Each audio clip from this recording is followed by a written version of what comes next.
सी बेटा, the sightseers are often confused about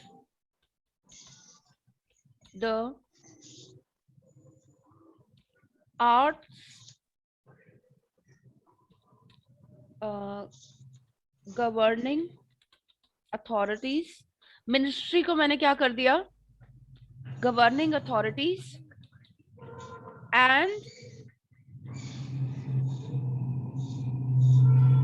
dash. अब not more than one word है बेटे, Jashan not more than one word है. Question है the sightseers often are confused about the arts governing authorities and. Please read this question. And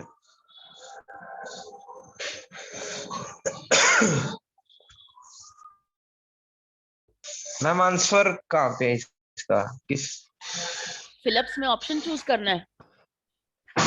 इस Philips में options नहीं है, जरूरी नहीं है बॉक्स वाले फिलिप्स आते हैं, बिना बॉक्स वाले भी आते हैं. नहीं नहीं, किस लाइन में है मतलब इसका आंसर ऊपर जो है ये रहा.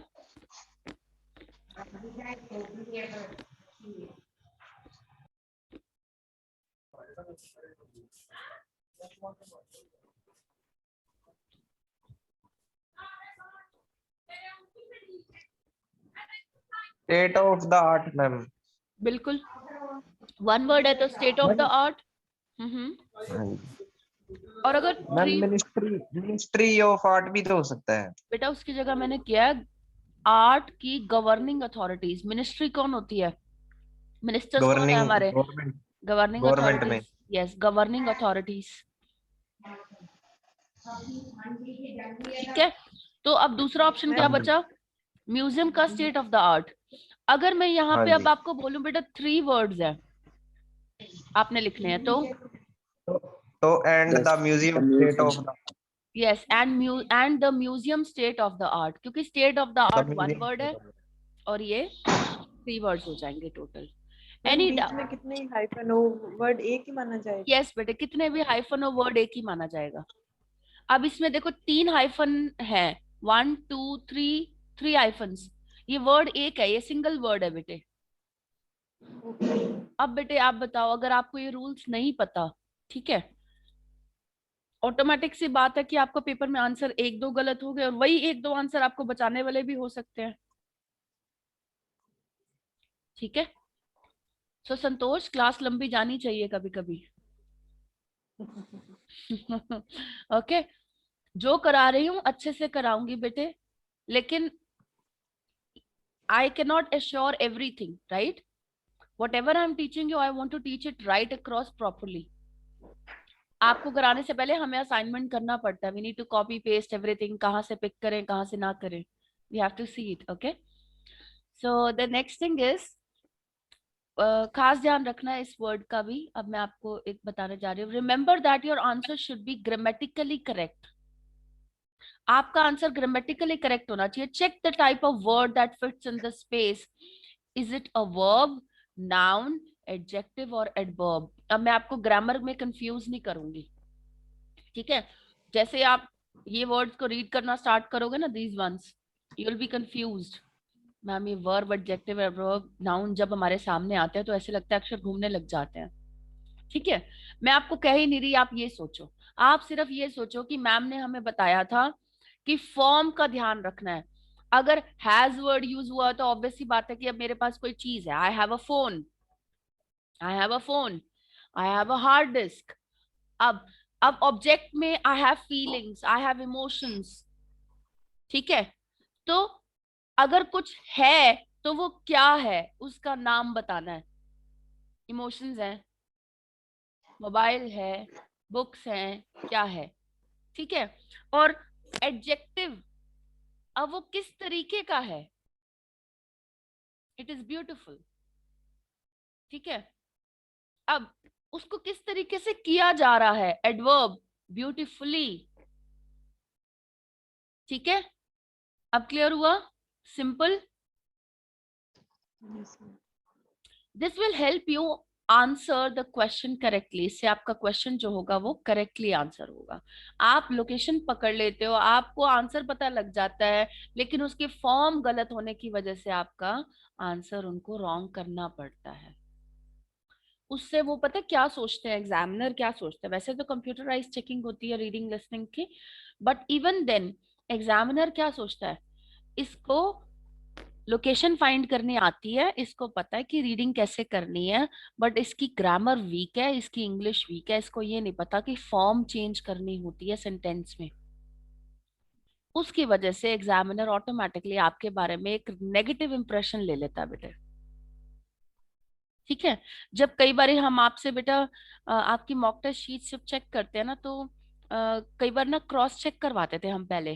क्रॉस चेक करने के मतलब एक बच्चा दूसरे बच्चे से चेक करा लेता है, उसके बाद हम उसको रीचेक करते हैं, हम ये देखते हैं, हम ये नहीं देखते कि बच्चे ने गलत क्या किया सही क्या किया, वो तो हमारी ऑटोमेटिक आईज देख लेती हैं, पेपर पे जाते ही पता लग जाता है कि ये गलती भी कर रखी है।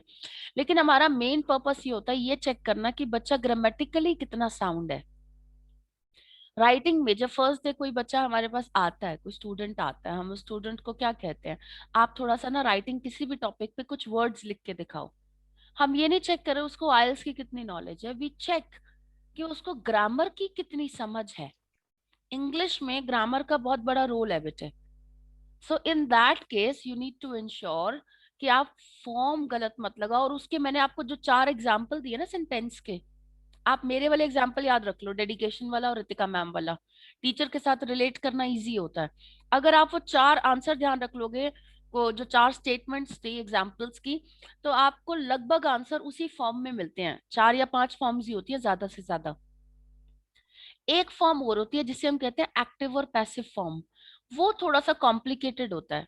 जैसे रितिका डिड दिस वर्क, इसकी पैसिव फॉर्म है this work was done by Ritika.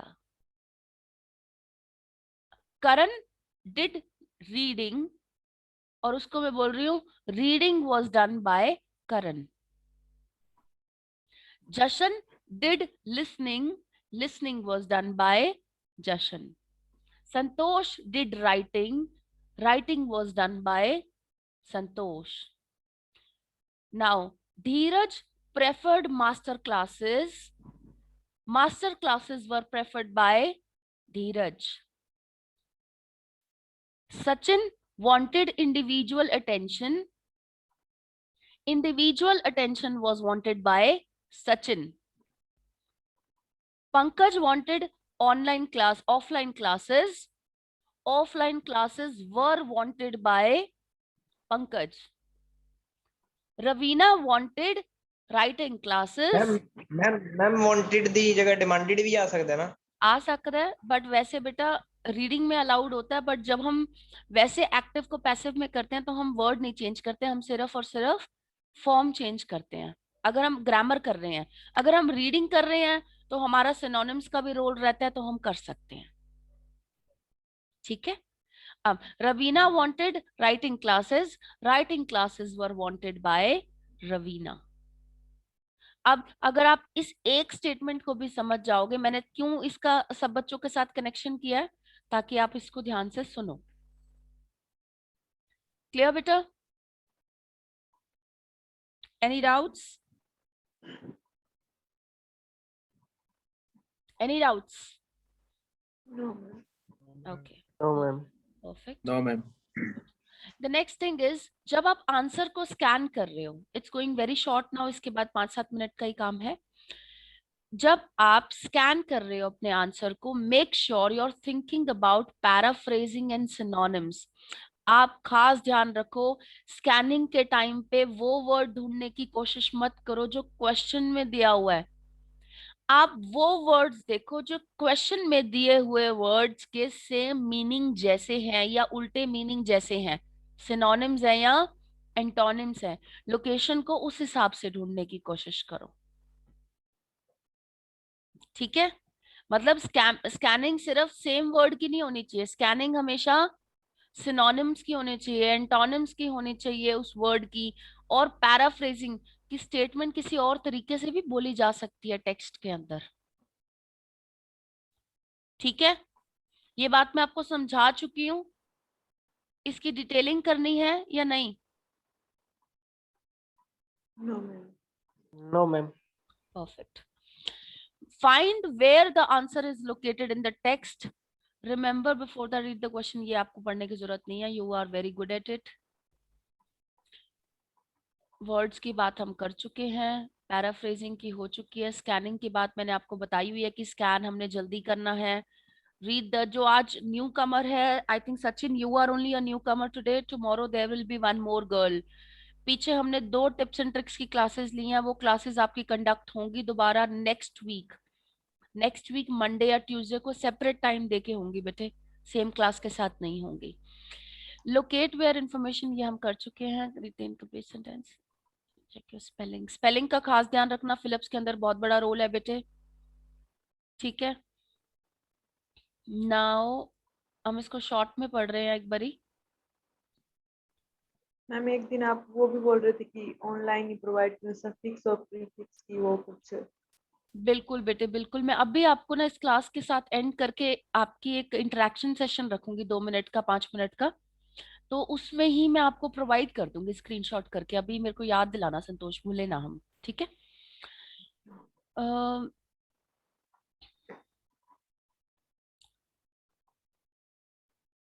देखो जो फिलिप्स होते हैं इसके अंदर हमें खास ध्यान एक चीज का रखना होता है कि हम ना सिर्फ उस टेक्स्ट के ऊपर फोकस रखें जहां हमारा आंसर हमें मिल सकता है. ये ना हो कि हम फालतू के पैराग्राफ्स पढ़े जा रहे हैं और हमारा आंसर, जनरली फिलिप्स के अंदर हमारा आंसर जो होता है बेटे वो मोस्टली क्या होता है, उसमें होता है एक पर्टिकुलर पैराग्राफ में होता है. लेकिन कई बार ऐसा होता है कि वो एक पर्टिकुलर पैराग्राफ ना होके एक आंसर हमें फर्स्ट पैराग्राफ में मिल गया, दूसरा भी फर्स्ट में मिल गया, तीसरा भी फर्स्ट में मिल गया, लेकिन फोर्थ और फिफ्थ आंसर हमारा किसी और पैराग्राफ में जाके 2-3 पैराग्राफ में कहीं और मिलता है हमें, ठीक है. So in that case you have to make sure that आप पैराग्राफ की लोकेशन का खास ध्यान रखो. आपने एक बार लोकेशन ढूंढ ली, आपके माइंडसेट होता है कि मैम एक ही पैराग्राफ के अंदर ना फिलिप्स मिल जाते हैं मोस्टली.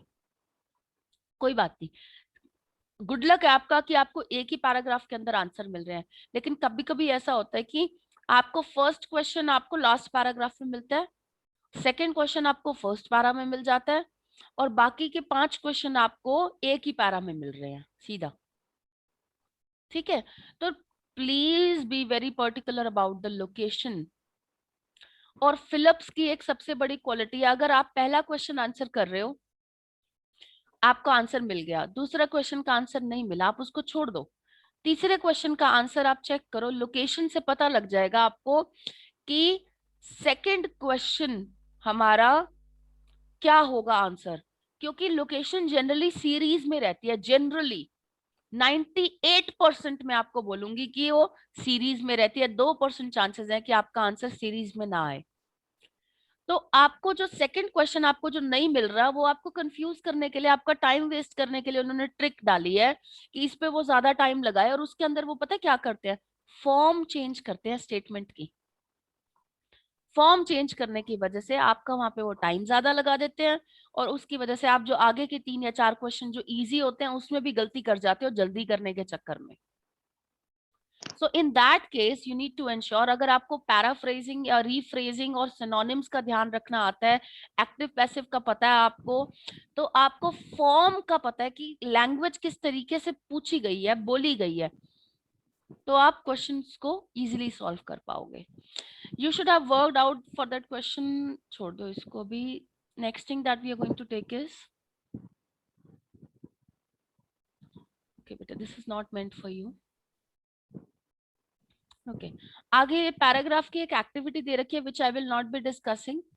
मैंने आपको क्योंकि फिलिप्स बना के आपको आंसर्स पूछ लिए हैं आपसे ऑलरेडी इजी वे में, इस तरह के फिलिप्स तो हम रेगुलरली करते ही रहते हैं. What I want is tomorrow there will be a reading discussion class, doubt solving class. ठीक है, जैसे आज हमने ना कल की ना आज की, परसों की थी हमने, और उससे एक दिन पहले सिर्फ धीरज और संतोष ही थे, बाकी बच्चों ने अटेम्प्ट नहीं किया था. कल आपकी रीडिंग की डाउट डिस्कशन क्लास होगी, एंड कल भी और परसों भी दोनों दिन डाउट डिस्कशन होगी. उसके अंदर आपके फिलिप्स क्लियर होने चाहिए, आप याद धीरज, हमने जब first day reading doubt discussion की थी परसों, तो फिलिप्स की और हमारी डेप्थ में डिस्कशन हुई थी, संतोष और आप और मेरी। नहीं जब मैम, डेप्थ में नहीं हुई थी। नहीं, जब लोकेशन नहीं मिल रही थी, आपने कहा था मैम मैंने इसकी लोकेशन, मेरे को पता लग गया कि पहली लाइन नहीं है तो तीसरी लाइन, पहला और तीसरा क्वेश्चन कर लिया, दूसरा क्वेश्चन हाँ, छोड़ हाँ, दिया वो मतलब। बीच में बताया था मैम। हुआ था। अब Yes, टिप्स एंड ट्रिक्स क्या होते हैं? यही होते हैं। अब हम टिप्स एंड ट्रिक्स में भी तो यही बात बता रहे हैं ना। लेकिन अगर आप प्रैक्टिकली अगर उसको डिस्कस नहीं कर रहे, ठीक है, जिस बच्चे ने समझना है उसने रीडिंग की डिस्कशन में ही टिप्स एंड ट्रिक्स को समझ जाना है। अब आज मैंने अगर टिप्स एंड ट्रिक्स की स्पेशल क्लास लगाई है आपको समझाने के लिए, अगर यही चीज मैं आपको रीडिंग डिस्कशन में समझाती हूँ, तब हम ध्यान क्यों नहीं देते? अगर बच्चा उसमें ध्यान दे रहा है तो उसको टिप्स एंड ट्रिक्स की स्पेशल क्लास की नीड नहीं होती। लेकिन आपका सिर्फ माइंडसेट बन जाता है कि मैम आज मास्टर क्लास है। क्लियर? सो मैं आपको ये बात मैंने रिलेट किस लिए की, उस दिन सिर्फ धीरज और संतोष ने ही मेरे साथ रीडिंग डिस्कशन की थी, बाकी बच्चों ने अटेम्प्ट भी नहीं किया था। ठीक है, उस डिस्कशन में बेटे हमारी इसी चीज के बारे में डिस्कशन हुई थी कि अगर आपका फर्स्ट क्वेश्चन मिल गया है, सेकंड क्वेश्चन मिल गया, मान लो थर्ड क्वेश्चन नहीं मिल रहा, तो वहां पे वो फॉर्म चेंज करके क्वेश्चन पूछ रहा होता है आपसे, ताकि आपका टाइम लग जाए। और फिर फोर्थ क्वेश्चन बहुत इजी होता है, लेकिन आप थर्ड में इतना टाइम वेस्ट कर चुके होते हो, आपके माइंड पे प्रेशर होता है, फोर्थ और फिफ्थ गलत होने के चांस बढ़ जाते हैं। तो आप उस समय एक बार थर्ड क्वेश्चन को क्विट करके आप फोर्थ क्वेश्चन को सीधा अटेम्प्ट करो, थर्ड क्वेश्चन ऑटोमेटिक आपको समझ आ जाएगा कि लोकेशन कहाँ है। तो हम अब क्या करेंगे, जब कल रीडिंग की डिस्कशन होगी तो मैं फिलिप्स के ऊपर खास स्ट्रेस दूंगी कि हम ध्यान रखें कि ये टिप मैंने आपको कल बताया था। Now please ensure that, is that clear? मैं रीडिंग Yes, ma'am. भेजूंगी आज भी, हर रोज मैं आप लोगों को टास्क, एक भी दिन नहीं है कि मैं आपको टास्क नहीं भेज रही, every day I am sending you a task as a homework. बहुत सारे बच्चे अटेम्प्ट भी करते हैं और बहुत सारे बच्चे अभी भी ऐसे हैं जो अटेम्प्ट नहीं कर रहे हैं। कल की क्लास में बिना रीडिंग के कोई भी नहीं आएगा, क्योंकि डिस्कशन होगी। जितने पार्टिसिपेंट्स हैं मुझे सभी पार्टिसिपेंट चाहिए। I want every participant in the class tomorrow. Okay, ma'am. Okay, and one more thing बेटे, कल का जो राइटिंग टास्क है, 3 से 4 बच्चे ऐसे हैं जिनकी डिस्कशन है मेरे साथ। मैं अभी आपको after this class I will message you, will be taking a discussion one, and one by one discussion लूंगी मैं आपसे। And second thing is writing task 2। आज हम बेटे उसको अटेम्प्ट करेंगे, आप मुझे दोगे और उसको मैं प्रिंट आउट करके चेक करके दूंगी आज। ठीक है, writing task 2, clear? Ma'am group Okay. में भेजोगे? हाँ, ग्रुप में मैं आपको पहले एक उसका क्वेश्चन भेजूंगी। उस क्वेश्चन का मीनिंग, मैं उस क्वेश्चन का मीनिंग एक बार वीडियो या ऑडियो रिकॉर्ड करके आपको भेज दूंगी। ठीक है? Okay ma'am. अगर उसके बाद भी किसी को वो क्वेश्चन नहीं समझ आता है, आप मुझे मैसेज करोगे मैम मुझे क्वेश्चन समझना है। ठीक है? Okay ma'am. लेकिन आपने within half an hour, आपने, मैं आपको जब क्वेश्चन भेज दूंगी उसके within half an hour के अंदर आपने पूछ लेना है। ठीक है? Okay ma'am. And then you will write that task. I will take a printout of that and I will check it. Paper पे ही लिख लेना आज, कोई बात नहीं, मैं प्रिंट आउट निकाल के चेक करूंगी बेटे आज। ठीक है? Is that clear? Okay. Okay. I hope the class was interesting or boring reading की. Interesting ma'am. Sure? Yes ma'am. Okay. Good. All right, students. Have a nice day. Thank you so much for the master class.